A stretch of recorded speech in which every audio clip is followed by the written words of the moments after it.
Give respect take respect அப்படின்ற ஒரு நம்மளை மதிக்க மாட்டாங்க. அது ஏன் ஆப்போசிட்ல இருக்கவங்களுமே ரெஸ்பெக்ட் வேணும் அப்படின்னு.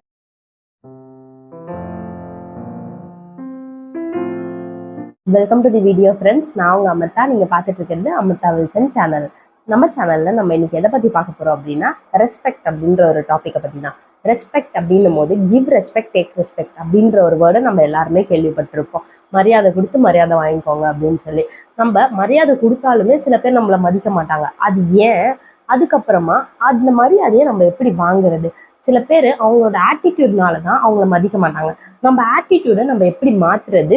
அதுக்கு ஒரு 10 ஹேபிட்ஸை நான் உங்களுக்கு எடுத்துகிட்டு வந்திருக்கேன். அந்த 10 ஹேபிட்ஸை நீங்கள் ஃபாலோ பண்ணீங்கனாலே உங்களுக்கு உங்கள் முகம் முன்னாடி மட்டும் இல்லை, உங்களுக்கு பின்னாடி கூட உங்களை ரெஸ்பெக்ட்ஃபுல்லாக தான் பேசுவாங்க. ஸோ அந்த 10 ஹேபிட்ஸ் என்னன்றதை நம்ம ஒன்று ஒன்றா பார்க்கலாம். அதுக்கு முன்னாடி கீழே இருக்க சப்ஸ்கிரைப் பட்டனை மறக்காமல் சப்ஸ்கிரைப் பண்ணிடுங்க. வாங்க வீடியோக்குள்ளே போகலாம். வீடியோவை ஃபுல்லாக பாருங்கள். வீடியோவோட எண்டில் நான் கடைசியாக 2 டிப்ஸுமே கொடுத்துருக்கேன். அதையுமே சேர்த்து ஃபாலோ பண்ணுங்கள். இப்போ நம்பர் 1 என்னன்னா ஸ்டே ரெஸ்பெக்ட். அதாவது எப்படி நீங்கள் ரெஸ்பெக்ட் வேணும் அப்படின்னு ஆசைப்படுறீங்களோ அதே மாதிரி உங்களுக்கு ஆப்போசிட்ல இருக்கவங்களுமே ரெஸ்பெக்ட் வேணும் அப்படின்னு நினைப்பாங்க. ஸோ நீங்கள் 4 பேருக்கு மரியாதை கொடுக்க முதல்ல ஸ்டார்ட் பண்ணுங்க.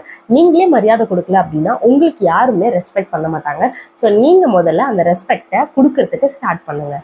செகண்ட் ஒன் என்னன்னா பி ரிலையபிள். அதாவது இப்போ நீங்கள் ஏதாவது ஒரு இடத்துல ஏதாவது ஒரு ப்ராமிஸ் பண்ணியிருப்பீங்க, இல்லை ஏதாவது ஒரு வாக்குறுதி கொடுத்துருப்பீங்க. அதை நீங்கள் எந்த அளவுக்கு கடைப்பிடிக்கிறீங்க, அது எந்த அளவுக்கு செஞ்சு முடிக்கிறீங்க அப்படின்றத பாருங்க. இப்போ நம்ம ப்ராமிஸ் கொடுத்துட்டு இப்போ 4 பேர் முன்னாடி நான் ஒரு ப்ராமிஸ் கொடுத்துட்டு அதுக்கப்புறமா நான் அதை செய்யலை அப்படின்னா என்னோட மரியாதை அந்த இடத்துலயே போயிடும். ஸோ நீங்கள் ஏதாவது ஒரு ப்ராமிஸ் பண்ணீங்க அப்படின்னா அதை முடிஞ்ச அளவுக்கு காப்பாற்ற பாருங்க. அப்படி இல்லைன்னா அந்த ப்ராமிஸே நீங்கள் கொடுக்காதீங்க. உங்களால் முடியாது அப்படின்ற பட்சத்தில். முடியும் அப்படின்னும் போது அந்த ப்ராமிஸை நீங்கள் காப்பாற்றினாலே அது மூலியமாகவே உங்களை 4 பேர் நல்லா ரெஸ்பெக்ட்ஃபுல்லாகவே பார்ப்பாங்க. 3வது விஷயம் கம்யூனிகேட் கிளியர்லி. அதாவது சில பேர் எல்லாம் பேசுவாங்க, நீங்க பார்த்துருப்பீங்க. ஒரு விஷயம் தான் அவங்க சொல்ல வந்திருப்பாங்க. அந்த ஒரு விஷயத்தையே இப்படி சுத்தி வருவாங்களே தவிர டைரக்டா அந்த விஷயத்த சொல்லவே மாட்டாங்க. ஒரு கிளியரா அவங்களுக்கு பேசவே தெரியாது. ஸோ உங்களோட டாக் எப்பவுமே ஒரு கிளியரா இருக்கணும். சுத்தி வளைச்சு ஒரு மாதிரி சோனாங்கி மாதிரி அப்படியெல்லாம் பேசாதீங்க. கிளியரா பேசுங்க. நீங்க என்ன பேச வரீங்களோ அதை மட்டும் பேசுங்க. எக்ஸ்ட்ராவாலாம் எதுவும் பேச வேண்டாம். நீங்க என்ன பேசணும், என்ன கன்வே பண்ணணும் அப்படின்னு நினைக்கிறீங்களோ அதை மட்டும் கன்வே பண்ணுங்க. வேற எதையுமே எக்ஸ்ட்ராவா ஆட் பண்ணாதீங்க. அதுவே உங்களுக்கு ஒரு பெரிய ரெஸ்பெக்ட்ஃபுல்லா அந்த இடத்துல கொடுக்கும். அந்த கான்வர்சேஷனையுமே அதை அதிகமா அழகா பில்ட் பண்ணும். நீங்க தேவையில்லாம பேசுனீங்கன்னா ஆப்போசிட்ல இருக்கவங்களுக்குமே அது போர் அடிக்க ஆரம்பிச்சிடும். 4th பாயிண்ட் என்னன்னா பி ஹானஸ்ட். அதாவது எப்பவுமே ஒரு ஹானஸ்டோட இருங்க. உங்களுக்கு நீங்க எந்த அளவுக்கு உண்மையா இருக்கீங்களோ அதே மாதிரி மற்றவங்களுக்குமே உண்மையா இருங்க. உண்மையா இருங்க அப்படின்னும் போது அவங்க கிட்ட நீங்க ஏதாவது ஒரு கமிட்மெண்ட் கொடுத்தீங்க அப்படின்னா அந்த கமிட்மெண்ட்டை முடிஞ்ச அளவுக்கு காப்பாற்ற பாருங்க. அதே மாதிரி அவங்க கிட்ட ரொம்பவே ஹானஸ்டா இருங்க அப்படின்னும் போது ரொம்ப அப்படியே உண்மையா இருக்கணும், அப்படியே ரொம்ப இருக்கணும் அப்படின்லாம் கிடையாது. உங்களோட லிமிட் என்ன, உங்களோட ஒரு வேல்யூ அப்படின்னு உங்களுக்கு ஒன்று தெரியும். உங்களோட ஒரு பவுண்டரிஸ் அப்படின்றது உங்களுக்கு தெரியும். அந்த பவுண்டரிஸ்குள்ளேயே நீங்க நில்லுங்க. அந்த பவுண்டரிஸை தாண்டியும் போக வேண்டாம், அதை தள்ளியும் நீங்க நிற்க வேண்டாம். உங்க பவுண்டரிஸை நீங்க கரெக்டா நின்னாலே அது பார்க்க ரொம்பவே அழகா இருக்கும். 5th ஒன் என்னன்னா ஷோ எம்பத்தி. இப்போ நம்ம எல்லாருமே ஹியூமன்ஸ் தான். உங்களுக்கு இருக்க மாதிரி ஃபீலிங்ஸ் எனக்குமே இருக்கும். எல்லாருக்குமே ஃபீலிங்ஸ் அப்படின்றது ஒண்ணுதான். எனக்கு மட்டும் என்னோட ஃபீலிங்ஸ் வரும்போது அவங்க என்னை ரெஸ்பெக்ட் பண்ணி என்னோட ஃபீலிங்ஸை காது கொடுத்து கேட்கணும் அப்படின்னு நினைப்போம். அதுவே அவங்க சொல்லும் போது நம்ம அதை பண்ண மாட்டோம். அப்படி பண்ணாததே அவங்களுக்கு அந்த இடத்துல என்ன தோணும்னா ரெஸ்பெக்ட் இவங்களுக்கு பண்ணக்கூடாது, இவங்க நம்மளுக்கு எதுவுமே செய்யலையே அப்படின்ற மாதிரி தோணும். இப்போ உங்களை யாராவது ரெஸ்பெக்ட் பண்ணணும் அப்படின்னு நினைச்சீங்கன்னா அவங்களோட ஃபீலிங்ஸ் அவங்க சொல்ல வராங்க அப்படின்னா அதுக்கு நீங்க கொஞ்சம் காது கொடுத்து ரெஸ்பெக்ட்ஃபுல்லா கேளுங்க. இல்ல உங்களுக்கு டைம் இல்லைன்னா கூட அவங்க கிட்ட முடிஞ்ச அளவுக்கு அதை எடுத்து சொல்ல பாருங்க. உங்களுக்கு டைம் இருக்கும் போது அவங்க என்ன சொல்ல வந்தாங்க அப்படின்றத கொஞ்ச நேரமாவது கேளுங்க. ஏன்னா அவங்களும் ஹியூமன்ஸ் தான், அவங்களுக்கும் ஃபீலிங்ஸ் எல்லாம் இருக்கும்.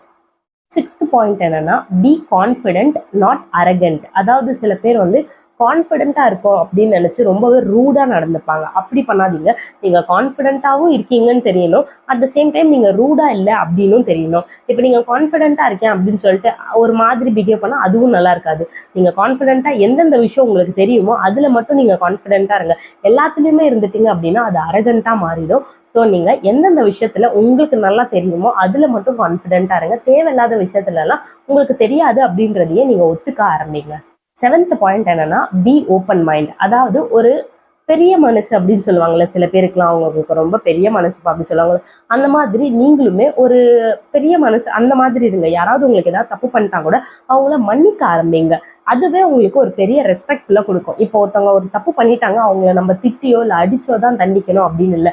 அவங்கள நம்ம மன்னிக்கிற மூலியமா கூட அவங்களுக்கு பெரிய அது தண்டனையாவே இருக்கும். நீங்க ஒரு தடவை மன்னிச்சீங்கன்னா, என்னப்பா நம்ம இவ்வளவு பெரிய தப்பு பண்ணோம், நம்மள மன்னிச்சிட்டாங்களே அப்படின்னு நினைச்சு அவங்களுக்கு அவங்களே ஃபீல் பண்ணி நெக்ஸ்ட் டைம் அவங்க அந்த தப்பை பண்ண மாட்டாங்க. அந்த ஒரு விஷயம் நீங்க செஞ்சதுனால உங்க மேல இன்னுமுமே ஒரு பெரிய மரியாதை வர ஸ்டார்ட் ஆயிடும். 8th பாயிண்ட் என்னன்னா, வேல்யூ அதர்ஸ் டைம். அதாவது இப்போ நம்ம ஒரு இடத்துக்கு போறோம்னு சொல்லியிருப்போம். அங்க 4-5 பேர் வர மாதிரி இருந்திருப்பாங்க. அவங்க எல்லாருமே வெயிட் பண்ணிட்டு இருப்பாங்க. ஆனா நம்ம அந்த டைமுக்கு போயிருக்கவே மாட்டோம். இப்போ அதே சுச்சுவேஷன் நம்மளுக்கு நடந்ததுன்னா நம்ம என்ன பண்ணுவோம்? இப்போ நம்ம அங்க போயிட்டோம், ஆனா அந்த 4 பேருமே வரல, நம்ம மட்டும்தான் உட்காந்துட்டு இருக்கோம் அப்படின்னா அந்த டைம்ல நம்மளுக்கு கோவம் வரும்ல.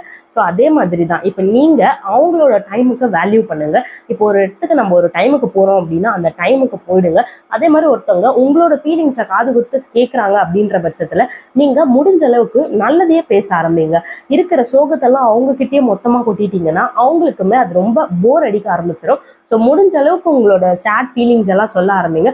ரொம்பவே சொல்லிடாது. 9th பாயிண்ட் என்னன்னா, ஹெல்ப் அதர்ஸ். அதாவது உங்களால முடிஞ்ச அளவுக்கு மற்றவங்களுக்கு ஹெல்ப் பண்ண ஸ்டார்ட் பண்ணுங்க. உங்களுக்கு டைம் இருக்கு அப்படின்னும் போது மற்றவங்களுக்கு ஹெல்ப் பண்றதுல தப்பே இல்லை. இப்போ உங்களுக்கு ஒரு பேடான சுச்சுவேஷன் வருது, அந்த டைம்ல நீங்க போய் யார்கிட்டயும் ஹெல்ப் கேட்டு அவங்க பண்ணலன்னா நீங்க எந்த அளவுக்கு ஒரு ஹர்ட் ஆகுங்க, அவங்க மேல எந்த அளவுக்கு உங்களுக்கு மரியாதை போயிடும். நம்ம ரொம்பவே மரியாதையா நினைச்சிருப்போம் அந்த பர்சன், இவங்க எனக்காக இதை செய்வாங்க அப்படின்னு நினைச்சிருப்போம். ஆனா அவங்க கிட்ட போய் கேட்கும்போது அவங்க செய்யலை அப்படின்னும் போது நம்மளுக்கு அது ரொம்பவே ஹர்ட் ஆகும். அதே மாதிரிதான் உங்ககிட்ட யாராவது ஹெல்ப் கேட்கும் போது அந்த மாதிரி நினைச்சிட்டு வந்துதான் கேட்டிருப்பாங்க. நீங்க அவங்க கிட்ட ஹெல்ப் பண்ண முடியாது அப்படின்னு சொல்றதை விட உங்களுக்கு டைம் இல்லை அப்படின்னா கூட அதை கொஞ்சம் டீசெண்டா அவங்க கிட்ட சொல்ல ஆரம்பிங்க. ரொம்ப ஹார்ஷா சொல்லாதீங்க, அது அவங்களுக்கு ரொம்பவே கஷ்டமா இருக்கும். முடிஞ்ச அளவுக்கு அவங்கள ரெஸ்பெக்ட்ஃபுல்லா பண்ணி அனுப்பி வைக்க பாருங்க. 10th பாயிண்ட் என்னன்னா, லீட் பை எக்ஸாம்பிள். அதாவது எப்பவுமே ஒரு எக்ஸாம்பிளாவே ஒரு ரோல் மாடலாவே நீங்க வாழுங்க. நான் ஏன் அப்படி சொல்றேன்னா, நீங்க செய்யற இந்த எல்லா பாயிண்ட்ஸுமே செஞ்சுட்டு வந்தீங்கன்னா நிறைய பேருக்கு நீங்களே ஒரு ரோல் மாடல் ஆயிடுவீங்க. ஏன்னா இவங்க இதெல்லாம் கரெக்டா ஃபாலோ பண்றாங்க, இவங்கள மாதிரியே நம்ம இருக்கணும் அப்படின்னு சொல்லி உங்களை எக்ஸாம்பிளா நிறைய பேர் பார்க்க ஆரம்பிப்பாங்க. அப்போ நீங்க செஞ்ச எல்லா விஷயத்தையுமே இன்னும் கொஞ்சம் டிசிப்ளினா செய்ய ஆரம்பிங்க. உங்களை நீங்க நம்ம என்ன பண்ணிட்டு இருக்கோம் அப்படின்றதுல எப்பவுமே கான்சியஸாவே இருங்க. இப்போ நான் சொன்னேன் அந்த கடைசியில சொல்ல போறேன்னு சொன்ன 2 டிப்ஸ் என்னன்னு பாத்தீங்கன்னா, அதுல first one, admit your mistakes. என்னதான் எல்லாருமே பெர்ஃபெக்ட் அப்படின்னாலுமே சரி, நம்மளுக்கு ரெஸ்பெக்ட் வேணும் அப்படின்னு நம்ம நினைச்சாலுமே சரி, நம்மளுமே ஹியூமன்ஸ் தான், தப்பு செய்யதான் செய்வோம். அந்த தப்பை நான் பண்ணிட்டேன் அதனால என்னை மதிக்க மாட்டாங்களா அப்படின்னு கேட்டீங்கன்னா அப்படி கிடையாது. நீங்க தப்பு பண்ணிட்டீங்கன்னா ஆமா நான் தப்பு பண்ணிட்டேன்னு ஒத்துக்கோங்க. நீங்க தப்பை ஒத்துக்கிறது மூலியமா கூட உங்களை ரெஸ்பெக்ட் பண்ணுவாங்க. அதை விட்டுட்டு அதுக்காக 4-5 பொய்யை சொல்லி அதை மறைக்கணும்னு ட்ரை பண்ணாதீங்க. எந்த அளவுக்கு அந்த தப்பை ஒத்துக்கிறீங்களோ அந்த அளவுக்கு உங்க மேல இன்னுமுமே மரியாதை ஜாஸ்தியா தான் ஆகும். செகண்ட் பாயிண்ட் என்னன்னா, ஸ்டே காம் அண்டர் ப்ரெஷர். இப்போ நீங்க ஒரு பெரிய ப்ரெஷரான ஒரு சுச்சுவேஷன்ல இருக்கீங்க, அந்த சுச்சுவேஷன்ல கூட நீங்க கொஞ்சம் காமா இருக்க கத்துக்கோங்க. நான் ஏன் அப்படி சொல்றேன்னா, அப்போதான் நீங்க எடுக்கிற டிசிஷன்ஸும் கரெக்டா இருக்கும். நீங்க அந்த மாதிரி டிசிஷன்ஸ் எடுக்கிறத பார்க்கும்போது 4 பேருக்கு நீங்க எக்ஸாம்பிளாவும் இருப்பீங்க. அதே மாதிரி இவங்க இந்த மாதிரி ஒரு சுச்சுவேஷன்ல கூட இவ்வளோ அழகா ஹேண்டில் பண்றாங்க அப்படின்னு சொல்லி உங்க மேல ஒரு ரெஸ்பெக்ட்டுமே ஸ்டார்ட் ஆக ஆரம்பிக்கும். இப்போ நான் சொன்ன இந்த 12 டிப்ஸுமே நீங்க கரெக்டா ஃபாலோ பண்ணீங்க அப்படின்னா உங்க மேல ஆட்டோமேட்டிக்கா இதுக்கு முன்னாடி உங்க மேல மரியாதை இல்லாதவங்க கூட இதுக்கப்புறம் உங்க மேல மரியாதை வைக்க ஸ்டார்ட் பண்ணுவாங்க.